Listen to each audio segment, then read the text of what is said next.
Assalamualaikum warahmatullahi wabarakatuh. Perkenalkan, nama saya Firman Wahyudi, asal sekolah SMA Negeri 1 Kota Besi.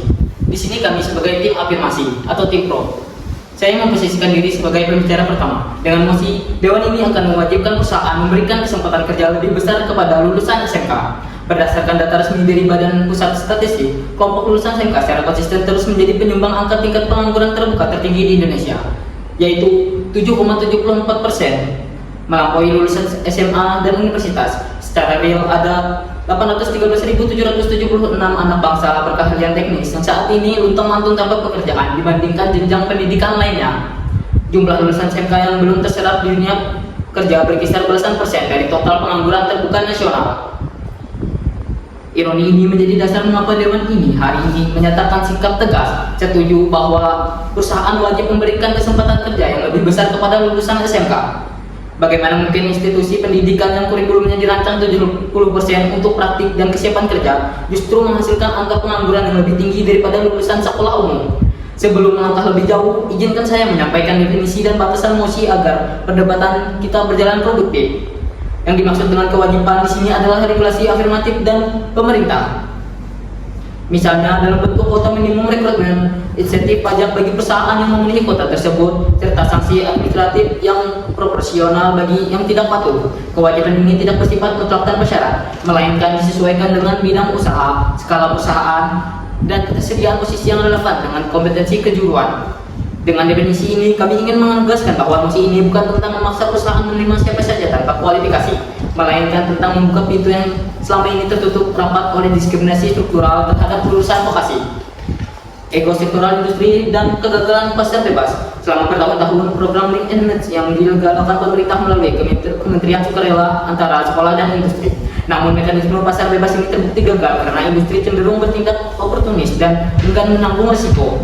Banyak perusahaan menengah hingga besar tetap menerapkan syarat rekrutmen yang diskriminatif, seperti mewajibkan pengalaman kerja minimal 1-2 tahun, atau menetapkan batasan minimal pendidikan diploma atau sarjana untuk posisi-posisi teknis dasar, yang sebenarnya sangat mampu dikerjakan oleh lulusan SMK. Akibatnya terjadi ketimpangan struktural antara desain kurikulum SMK dan realitas pasar kerja, bukan kesalahan siswa, melainkan kegagalan sistem yang harus diperbaiki melalui investasi kebijakan. Pemborosan investasi anggaran negara. Negara telah mengalokasikan triliunan rupiah dari anggaran pendapatan dan belanja negara untuk berinvestasi SMK, membangun laboratorium canggih, membiayai sertifikasi keahlian, dan melatih para guru produktif. Ketika industri menolak memberikan kesempatan kerja yang adil bagi mereka, maka seluruh investasi besar yang dikeluarkan negara untuk pendidikan vokasi ini menjadi sia-sia dan terbuang percuma. Regulasi yang sifatnya wajib adalah satu-satunya instrumen hukum yang efektif untuk memutus lingkaran setan ini. Kebijakan ini akan memaksa korporasi membuka pintu selebar-lebarnya bagi lulusan SMK, sekaligus mendorong percepatan pertumbuhan ekonomi nasional melalui optimalisasi tenaga kerja siap pakai. Karena itulah, Dewan Juri yang terhormat, kewajiban afirmatif terhadap lulusan SMK bukanlah bentuk proteksionisme yang tidak adil, melainkan koreksi terhadap ketidakadilan yang sudah lebih dulu terjadi. Bukti ketidakadilan yang menuntut adanya kebijakan afirmatif tersebut meliputi penyumbang angka pengangguran terbuka tertinggi, ketidaksetaraan ekonomi dan status sosial, dan stigma serta hambatan akses. Dengan argumen ini, saya serahkan kepada pembicara kedua dari tim kami untuk melanjutkan pembahasan mengenai dampak ekonomi dan sosial dari kebijakan ini. Terima kasih. Baik, Assalamualaikum warahmatullahi wabarakatuh. Pada kesempatan ini saya Saskia Nurina selaku pembicara kedua dari tim pemerintah ingin memperkuat argumentasi sekaligus membantu kemungkinan sangkaan dari tim oposisi. Dewan Juri terhormat, kemungkinan besar tim oposisi akan mengatakan bahwa kebijakan ini merusak prinsip meritokrasi karena perusahaan harus merekrut pekerja berdasarkan kemampuan, bukan latar belakang pendidikan. Namun sejak awal tim kami tidak pernah mengatakan bahwa seluruh lulusan SMK harus diterima bekerja tanpa seleksi. Kami di sini juga memperjuangkan adalah kesempatan kerja lebih besar, bukan jaminan diterima bekerja. Artinya perusahaan tetap bebas melakukan seleksi yang dibutuhkan, meritokrasi tetap berjalan karena kualitas tetap menjadi penentu akhir. Yang berubah hanyalah asal lulusan SMK agar memperoleh peluang yang lebih adil. Jadi sejak awal oposisi tetap sedang membahas sesuatu yang bahkan kami tidak mengusulkan. Kemungkinan berikutnya tim oposisi akan berpikir bahwa pemerintah terlalu mencampuri urusan perusahaan. Kami menolak argumentasi tersebut karena faktanya pemerintah sejak awal mengatur berbagai aspek ketenagakerjaan, mulai dari upah minimum, keselamatan kerja hingga standar hubungan industrial. Mengapa demikian? Karena dunia kerja bukan hanya menyangkut keuntungan perusahaan, tapi juga menyangkut kepentingan masyarakat dan pembangunan nasional. Oleh sebab itu, ketika pemerintah mewajibkan perusahaan untuk memberikan kesempatan lebih besar kepada lulusan SMK, pemerintah sedang menjalankan tanggung jawabnya untuk mengurangi pengangguran dan memastikan pendidikan yang telah dibiayai dengan benar-benar menghasilkan manfaat. Kami juga mempunyai beberapa argumen. Yang pertama, pendidikan vokasi benar-benar mencapai tujuannya. Dewan Juri yang terhormat SMK sejak awal dibangun untuk menghasilkan lulusan dan siap memasuki dunia pekerjaan.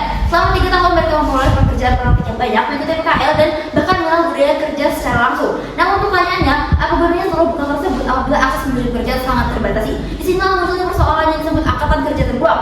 Akibatnya terjadi kebocoran ekonomi nasional dan produktivitas selama itu saja, bukan karena mereka tidak mau bekerja, tapi karena mereka tidak mendapatkan kesempatan. Melalui kebijakan ini, negara memastikan bahwa investasi pendidikan benar-benar menghasilkan tenaga kerja produktif yang mampu memberikan kontribusi nyata terhadap pertumbuhan ekonomi nasional. Dewan Juri yang terhormat, argumen kedua kami kebijakan ini justru memberikan manfaat langsung kepada perusahaan. Lulusan SMK telah memiliki beberapa keterampilan sesuai bidangnya masing-masing. Artinya perusahaan tidak perlu lagi mengeluarkan biaya yang besar untuk melatih mereka dari nol. Mereka juga dapat lebih cepat beradaptasi dan produktivitas perusahaan meningkat. Akibatnya, perusahaan akan lebih aktif bekerja dengan sekolah yang menyusun kurikulum, menyediakan program magang hingga memberikan pelatihan yang sesuai dengan kebutuhan industri. Artinya, dunia pendidikan dan dunia industri tidak berjalan sendiri-sendiri, melainkan saling memperkuat. Dengan demikian, kebijakan ini bukanlah beban yang bagi perusahaan, tetapi investasi jangka panjang untuk menciptakan sumber daya manusia Indonesia yang berkualitas. Dewan Juri terhormat, sebagai besar SMK memilih jalur vokasi karena memiliki cepat bekerja dengan bentuk kondisi ekonomi keluarganya. Namun ironisnya, kelompok yang mereka memang dipersiapkan masuk ke dunia pekerjaan justru semakin mengalami kesulitan memproses akses pekerjaan. Karena itulah pekerjaan ini merupakan bentuk kebijakan afirmatif. Artinya negara memberikan kesempatan lebih besar kepada kelompok yang memang membutuhkan dukungan agar memperoleh akses yang lebih adil. Ini bukan bentuk diskriminasi terhadap lulusan SMA atau perguruan tinggi. Dewan Juri terhormat, yang dilakukan negara hanyalah memperbaiki ketimpangan agar kelompok yang memang dipersiapkan bekerja tidak terus meninggal. Dewan Juri yang terhormat, apabila tim oposisi mengatakan bahwa kebijakan ini merugikan lulusan SMA maupun perguruan tinggi, kami tidak setuju dengan pendapat tersebut. Memberikan kesempatan lebih besar kepada lulusan SMK bukan berarti kami menutup kesempatan bagi lulusan lainnya, karena pada akhirnya SMK memang dipersiapkan untuk memasuki dunia kerja, sedangkan SMA diarahkan untuk melanjutkan pendidikan dan perguruan tinggi. Oleh karena itu, kebijakan ini bukan diskriminasi atau melainkan bentuk keberpihakan profesional sebagai tujuan pendidikan masing-masing. Dewan Juri yang terhormat, hingga saat ini tim oposisi belum mampu menunjukkan kerugian apa yang dibandingkan manfaat yang kami tawarkan. Sebaliknya, tim kami telah membuktikan bahwa kebijakan ini mampu memperluas kesempatan kerja, mencegah angkatan yang kerja terbuang, serta menciptakan keadilan sosial dan mobilitas ekonomi yang lebih baik. Oleh karena itu, kami tetap meyakini bahwa kewajiban perusahaan memberikan kesempatan yang lebih besar pada lulusan SMK merupakan kebijakan yang adil, nasional, dan layak untuk didukung. Maka dari itu kami mendukung mosi ini. Terima kasih. Saya Sugirani Trisnawati dari SMA Negeri 1 Kota Besi, sekaligus pembicara ketiga tim afirmasi atau tim pro. Di sini saya akan menegaskan mosi bahwa ini akan mewajibkan perusahaan memberikan kesempatan kerja lebih besar kepada lulusan SMK.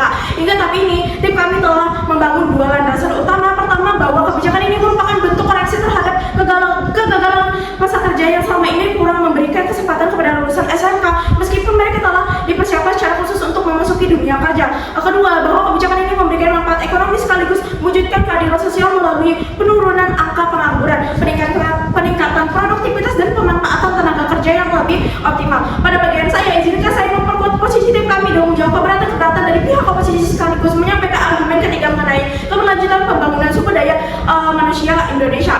Bantahan pertama, kebijakan ini merusak prinsip meritokrasi. Hadirin yang saya hormati, tim oposisi kemungkinan besar akan mengatakan bahwa perusahaan seharusnya merekrut pekerja berdasarkan kemampuan bukan latar belakang. Sekilas argumen tersebut terdengar logis, namun sebenarnya mereka telah salah memahami mosi. Tim kami tidak pernah mengatakan bahwa seluruh lulusan SMK harus diterima bekerja tanpa seleksi. Yang diwajibkan dalam mosi ini adalah memberikan kesempatan kerja yang lebih besar, bukan menjamin seluruh lulusan SMK diterima bekerja. Artinya perusahaan tetap memiliki hak melakukan proses seleksi sesuai standar kompetensi yang mereka butuhkan. Meritokrasi tetaplah berjalan. Yang berubah hanyalah akses awal bagi lulusan SMK menjadi lebih luas sehingga mereka memperoleh kesempatan yang selama ini sering tertutup akibat stigma bahwa lulusan SMA atau sarjana lebih banyak, meskipun posisi tersebut justru membutuhkan kompetensi vokasi. Jadi kualitas tetap menjadi penentu akhir. Dengan demikian, tim oposisi sebenarnya sedang membantah sesuatu yang bahkan tidak pernah kami usulkan. Bantahan kedua, pemerintah terlalu mencampuri urusan perusahaan. Dewan Juri yang terhormat, keberatan berikutnya adalah pemerintah dianggap terlalu mengatur perusahaan. Sekali lagi kami tegaskan, hubungan sebab akibat tersebut tidaklah kuat. Dalam praktiknya, pemerintah sejak lama telah mengatur berbagai aspek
Nama yang Krisnawati, saya berasal dari SMA Negeri 1 Kota Bekasi. Saya sebagai pembicara penyimpul dari tim pro atau tim pemerintah. Yang saya hormati Dewan Juri, tim lawan, moderator, serta hadirin sekalian. Izinkan saya merangkum mengapa tim kami meyakini bahwa Dewan ini harus mendukung MASI. Dewan ini akan mewajibkan perusahaan memberikan kesempatan kerja lebih besar kepada